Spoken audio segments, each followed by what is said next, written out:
The word jihad is mentioned in the Quran about 41 times.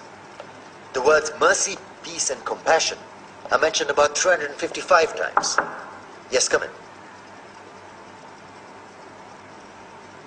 Come on in, Riaz. Sit down, please.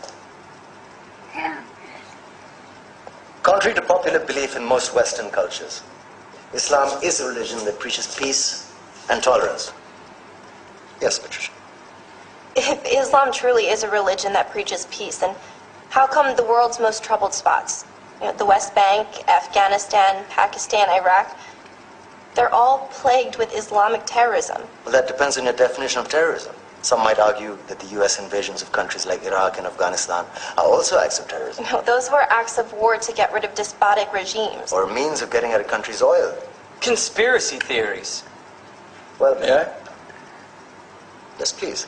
Go ahead, Riaz. Mr. Khan is right. I mean, if we're talking about terrorists, the world's biggest terrorists are the white superpowers. Come on now. No, really, stop and think about it. Explain 9/11. Okay. Do you know how many people died in the Twin Towers strike? Around 3,000.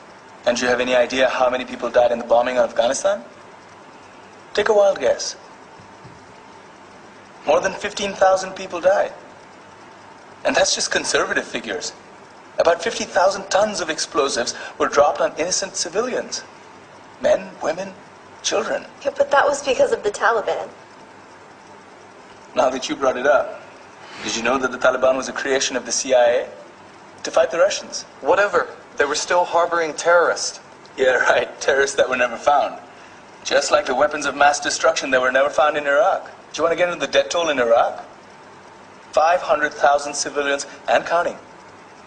And what do Britain and America say when they don't find these weapons? It's simple. They just say sorry.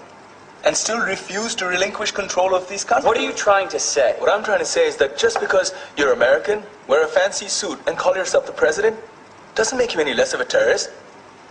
I'm saying that if you don't stop meddling in other people's countries, you will face a backlash. If Muslims like you feel that way, then why don't you get out of our country? We will. As soon as you promise to leave ours.